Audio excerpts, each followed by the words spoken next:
All right, diving in today, folks, and we are going deep on the world of sound and how it shapes, well, pretty much everything. Looking forward to it. Yeah, our listener this time sent over some really fascinating notes. Really got me thinking, even before we got started here. Like, I don't know if you saw this, but the whole thing about guttural sounds, I did see that. that just sparked my curiosity right away. Interesting place to start, right? It is, but hey, that's what we do here. That's the beauty of sound, isn't it? Exactly. So many avenues to explore. Absolutely. And then, they mentioned the lo-fi music being like this ultimate comfort zone. And then on the flip side, J-pop, like fueling those workouts. Yeah, there's a lot to unpack there. It really makes you realize how personal our relationships with sound are, It's so true. So let's start with that lo-fi thing. What is it about those tracks that just kind of melts the stress away? Well, if you think about it, lo-fi often has a pretty distinct vibe, right? Yeah. You've got those slower tempos, often pretty simple melodies. Right. Which can really help you unwind. Sort of like a sonic chill pill, Exactly. And then there's the lack of vocals in a lot of lo-fi tracks. Which for me personally is a huge part of it. It is for a lot of people. Because then your mind can just kind of wander, Yeah, you're not following a narrative. It's just pure soundscape. And what's really interesting is a lot of lo-fi incorporates natural sounds, too. Totally. Like rain, vinyl crackle, stuff like that, which can tap into a sense of nostalgia, familiarity. Comfort, for sure. And even beyond the feeling, there's actually science backing this up. Oh, really? Certain frequencies, like those in the alpha range, they can actually promote relaxation by influencing our brainwave patterns. So it's not just, like, subjective. There's an actual physiological response. Exactly. That's wild. I mean, it makes sense, but to think that something as abstract as music can have that kind of effect. Okay, So then we've got J-pop on the other end of the the spectrum. high energy stuff. Yeah, and this is where I'm really curious about the whole lyrics thing. Because I'm assuming, I don't speak Japanese, but I'm guessing you probably don't either. Right, yeah, not fluently. So when you're working out to J-pop, is it almost like the language barrier kind of enhances the focus on the pure sound? I think there's definitely something to that. When you don't understand the lyrics, you're not getting caught up in the meaning. Right. It becomes purely about the rhythm, the energy, the feeling. It's almost like the sound becomes more primal, Yeah, you're tapping into something more instinctive. And speaking of instinct, this whole thing about sound and memory, that just blows my mind. It's powerful. You mentioned that toy laser gun sound, right? Yeah? And how it instantly catapults you back to childhood. Yeah, takes me right back. It's crazy how specific sounds can have that effect, even decades later. It is. Our brains are incredible, though, aren't they? The way they link sound, memory, emotion. Like you hear a familiar song, and suddenly you're back in a specific moment. Like, Feeling all the feelings you felt then. it's like a sonic time machine, seriously. It's amazing. And it's not just personal memories either, right?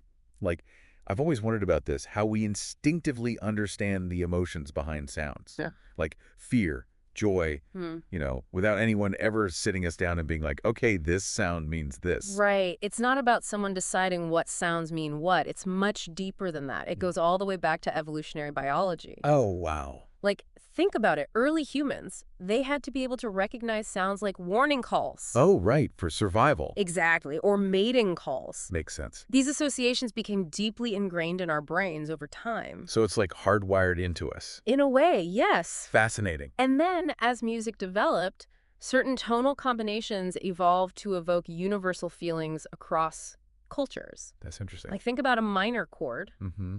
It often conveys sadness, melancholy. Yeah, regardless of where you're from or what language you speak. Exactly. It's like a universal language of emotion. You could sit. So we've got this deep evolutionary history shaping how we respond to sound.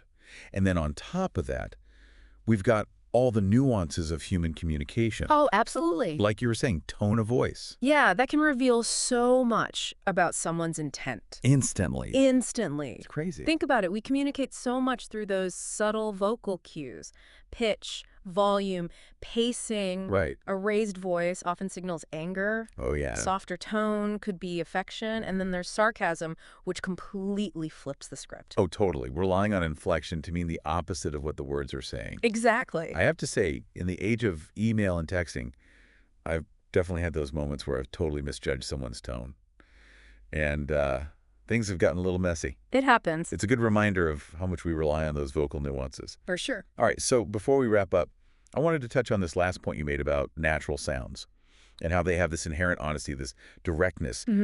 What is it about those sounds, like a bird's call, wind rustling through leaves? It's the unfiltered quality, I think. They're unprocessed, a direct expression of the environment and the life within it. It's like they're not trying to be anything other than what they are. Exactly. There's a concept called biophony, Okay. which refers to the collective sound of all living organisms in a habitat. So like the entire sonic tapestry of a place. Yes, and these soundscapes, free from human manipulation, they can evoke feelings of peace, awe. I can definitely see that. Even a sense of belonging. To something larger than ourselves. Yeah.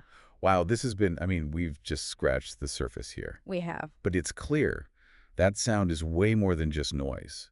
It's a force that shapes our memories, emotions, relationships. Absolutely. Our connection to the world around us. It's woven into the fabric of our existence. Well said. And, as our listener continues to explore this sonic world, I think this last point about the honesty of natural sounds, that's worth pondering. Yeah, it's a good one. Can artificial sounds, like music, technology noises, can they ever be truly honest in the same way? That's a question I don't have a definitive answer to, but it's a fascinating one to consider. Absolutely. Well, on that note, I think we'll leave it there for today. Thanks for joining us on this sonic journey. It's been a pleasure. And to our listener, keep exploring the world of sound. You never know what you might discover. Until next time.